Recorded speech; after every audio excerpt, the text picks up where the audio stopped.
So, as Chris goes to do a mune dori, mune shove, if I'm late on this and he follows through, this can go right up to my face and capture my face. Now I'm going to wind up getting hit. I still might be able to get the deflection off, but it's going to be really sloppy. If I'm too soon, he's going to end up shoving my shoulder or bumping into me. So you have to be careful that you don't turn your back on this and get shoved. So it's proper distance, balance, and timing. Okay? The attacker has to have proper distance, balance, and timing as well. Remember, this is Tenshin Aikido. I'm not talking about street application of this. This is an Aikido application of this. So when you attack, this has to be firm, but you have to be able to be mobile with your kemi. Okay? Not a robot, you know, Frankenstein shit. I see this all the time in rondoris and whatnot. This has to be a firm attack. So as he goes to attack him slowly, you want to be able to capture this movement. Okay? The same token, you want to be able to deflect and with the opposite hand cover your face. For the sake of fail-safe purposes, if this doesn't happen here, he can now punch me in my face. Why would I want my hand down at that point? I'm not going to want to see what that feels like. So if I miss this, boom, and I turn and he's able to punch, he's going to end up hitting my hand. I'm not giving him a solid target to actually make connection on. So as he attacks, you want to be able to cut through and move fast. Okay? Again. So as that happens, cut. Okay? Cut. So, one more time. This happens here. You want to be able to cut this. Then from there, as you do this, it's not pushing the arm. It's not pushing the arm down. You're keeping this on the same plane as you move. Okay? You're deflecting this movement. So this attacker, your uke, should have firm intent behind his attack. The minute that I touch him, it's not about trying to push him away. Okay? So as he has this, it's not doing this, because he's going to keep coming, and then what we're going to do is we're going to collide shoulders together, and there's no musubi. There's no harmony. There's no blending with the technique. So you want this movement to blend with the technique as you move. You're blending as you move. Blend as you move. Blend. Okay? Blend. Blend. Oh, see, that one was good. A little stronger. A little stronger. Cut. Cut. Okay? That's Sotogiri. From a randori standpoint, I'm going to show you how it's cut down in that video. But that's the basic application of it. The next hand deflection that we're going to move to is called Suriage. Now, one thing I forgot to say was, all these hand deflections are based off of Kenjutsu. Kenjutsu is practical application of sword technique.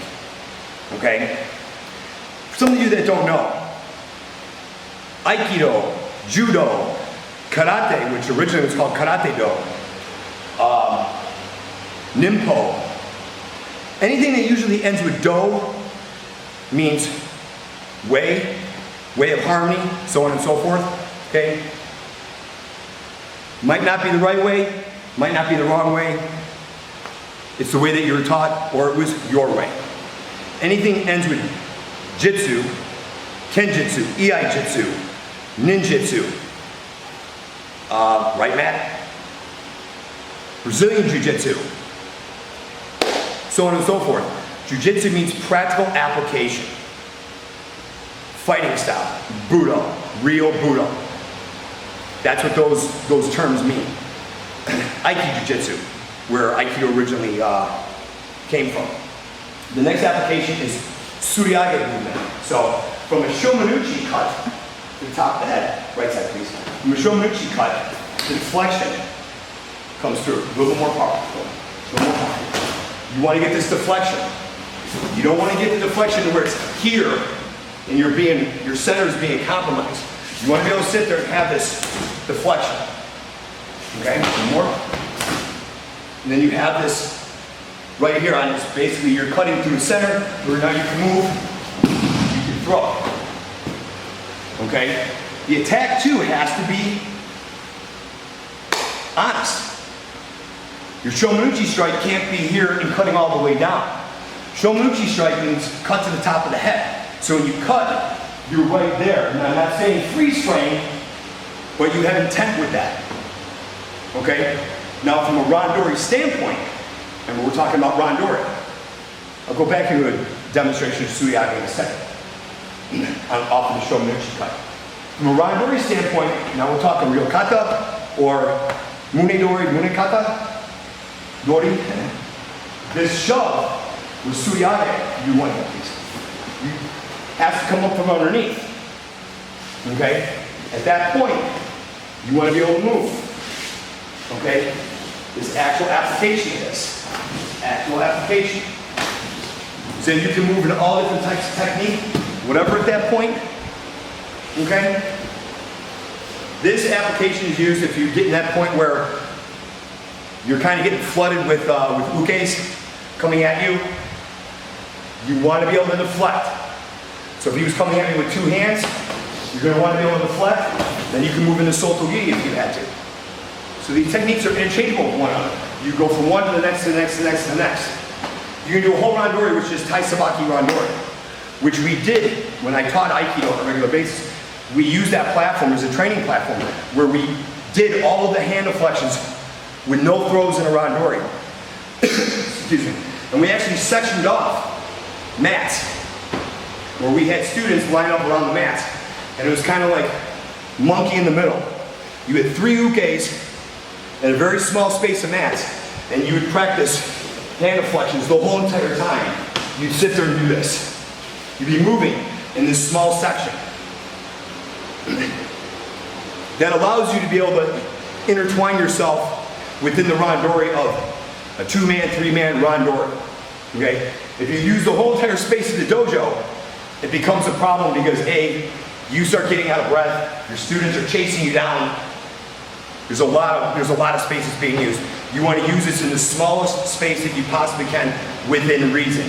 The smaller, the more advanced you get at doing this, the smaller the amount of space you're able to perform randori in, the better. Because out there in the real world using this, yeah, you're gonna have wide open spaces, but what if you're caught in a situation where you don't have a lot of space to move? You want to be able to know how to negotiate your space, negotiate the people that are attacking within a small amount of space. But that's at a more heightened, advanced level of randori. But within the practice of learning the hand deflections and the techniques and so on, and then seeing the randori video, you'll see where I'm coming from on that. And then this is a learning thing for you guys, to where you can take this and you can practice this on your own, and you can evolve your training to that point where you can use that small space within your dojo to do this. Okay, so the Suriage movement again. So slowly, you want to be able to deflect with this. Now remember, don't turn too soon because then you end up hitting the shoulder. Okay, so you want this movement to where you actually turn and your hip turns into this, and then you turn your hand out. Okay, remember, this movement, take a timer, has to move. Okay? You just can't do this and then try to move with this and stand straight up. Like, you know, some Aikido people do. They don't bend their knees and they just stand straight up. Like, oh, you know, okay, doesn't work. Got to bend your knees, come down to his level where you move this. You're moving. You're soto-ii, right? Ukanegashi, Suyage. And you move. It's fast, it's explosive. It's supposed to be. Okay? Somebody comes and shoves you fast, wham, they get you. Your hand movement's slow, you're gonna get caught. Okay? RAM stands for rapid arm movement. That's exactly what gets applied here within the taisabaki training. Your hands have to be quick, very quick. If you look at Steven Skull Sensei, for example, you look at Path Beyond Thought, documentary that was made of him back in 1999. His hand movement is fast, lightning fast. For a 6'4" guy, his hands are extremely quick. Train yourself to be that way. Why not? It's just going to benefit you in the long run, where you're going to be able to get these deflections so much faster. Okay, but it also incorporates, remember, distance, balance, and timing. Okay? If you're sloppy and you're all over the place, your hand deflections aren't going to matter. Okay? Now this video of Tai Sabaki is for everybody. Traditional Aikido people as well. Okay? Your senseis aren't obviously going to show you this stuff because they don't know it. And for the ones that claim that their senseis do know it, I call bullshit, because if they did, they would understand the principles behind it, they would understand the necessity to learn it, and they would understand the application on how to apply it. And the only people that I see doing this are my people, my Tenshin Aikido family. Those are the only people that I see doing it, okay? I don't see anybody else in traditional Aikido doing this. So this is my gift to you, okay? I'm giving this to you to help you further your knowledge, educate you on how to not get punched, grabbed, or kicked to the, or taken to the ground. This will help you in the long run. If you don't like anything else I'm doing or like anything else I'm saying, hey, great. Don't watch my videos because you don't want to learn anything. Don't watch my videos because you hate me. Watch my videos because you're going to learn something. Okay? I will teach every single one of you something that you don't know. Hence, Tai Sabaki. How many people do this in their dojo? If you do Tai Sabaki in your dojo, I know you're not doing it like this. I know you're not. So, Tsuriyage one more time is this application of deflecting this. Remember, this is sword cut, so you move. Okay? Set up, boom, you're moving. Boom. You're moving. Okay? See how I'm blending? See how my uke is blending with this? Okay? One more time, right side. You're moving. Okay? You're moving. This can turn into a lot of other stuff from here to where you can get this into Nikyo technique. Yubiori. Okay? Grab this. Do an elbow lock, Ichigarame. Whatever. You can do this into, here into Nikyo. Sankyo. Mess up, sorry guys. So from here, moving into Nikyo, reversing out of this into Kotagaishi. Throwing. Okay? There's a lot you can do with this. So, one more attack, one more series of attacks from Shomuchi. That's it. This deflection. Deflection. Now, when you see how this deflection is done, okay, the symbols of Aikido has 3 symbols. And we all know this. This is universal. Triangle, circle, square. The triangle represents coming offline in hand deflections. Okay? If you do your hand deflection on Tsuriyage, where it's this, you're going to end up getting hit. You're going to get crushed. So, just stand over there for a second so the camera view sees this.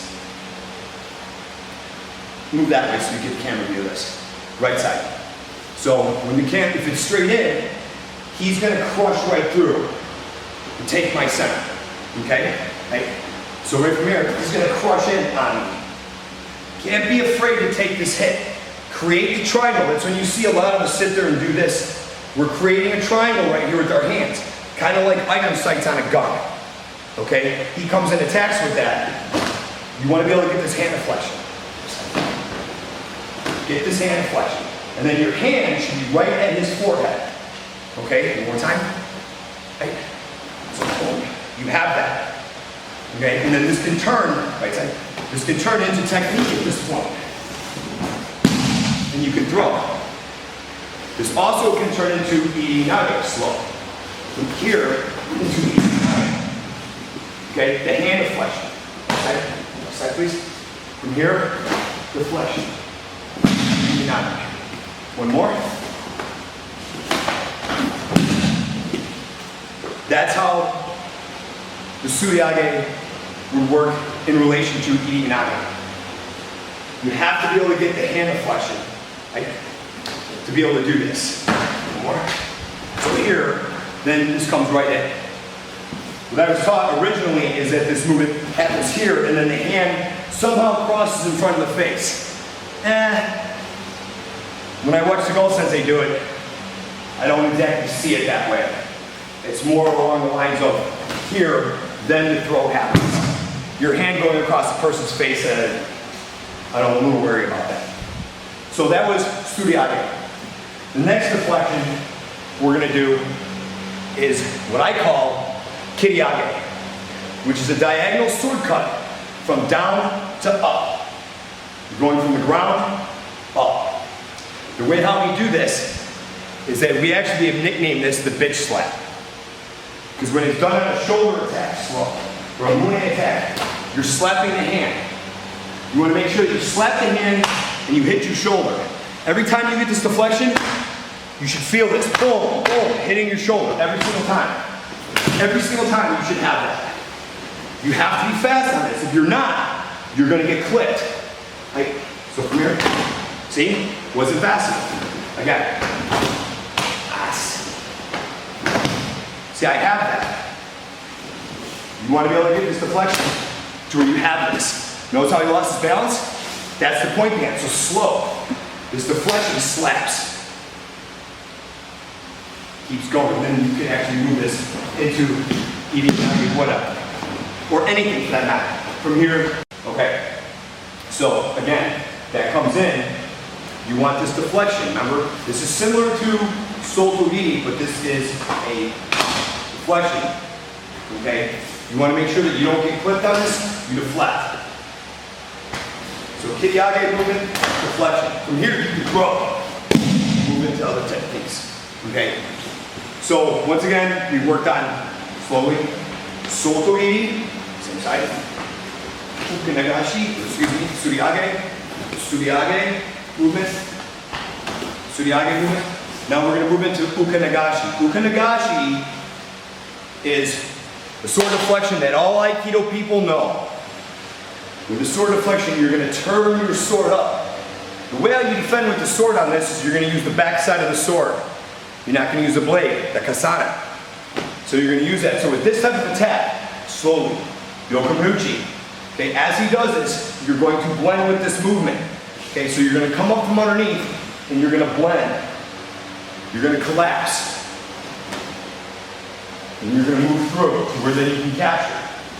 Okay, so this movement is here, circle, capture. Okay, capture. So the movement is that. If you do this here and you don't collapse, you don't bring your elbow up enough, this collapses and the uke hits you. Okay, this strike. Okay, don't have your hand like this when you're doing yokomuchi. You want more of this kind of cutting hand. You're using the tegatana, bent wrist as you're cutting. So as that happens, you cut. Side of the head, this cut. It's not pushing through either. I've seen this a lot. Don't push through. Cut. Again, cut. So you want this deflection back. Cut. And there you have technique. Okay? Cut. So your Ukenagashi movement is that.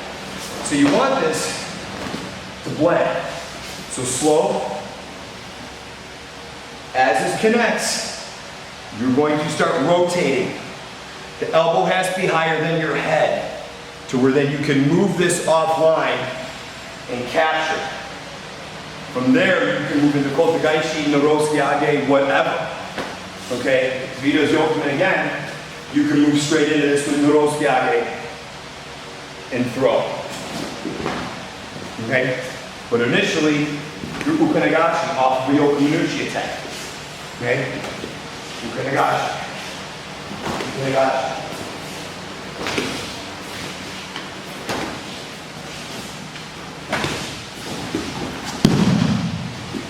Okay? Off of grabbing in the randori, this is where it gets cut down. Your Ukenagashi movement's going to be low. So this applies, this works when your uke is too close to you and you can't get off a Soto-Giri. The Kiryage movement, you can probably get that off pretty quick if you're really close. The Ukenagashi movement, you're going to want to use this if your ukes are too close to you, okay, where you can move. Where then you can suyage, soltogiri, suyage, ukanagashi, ukanagashi, ukanagashi, right? Where then you can do whatever at that point. So, that's it for our hand flexions. We're over our 4 hand flexions that we use encompassing the randori. The next video will be on 2 of the nage waza techniques that's used in the randori. So, thanks for watching. Like, subscribe to our videos on YouTube. Like our Combative Concepts, our Izzo's Warrior Combative Concepts Facebook page. See you next time on Combative Concepts. Thanks for watching.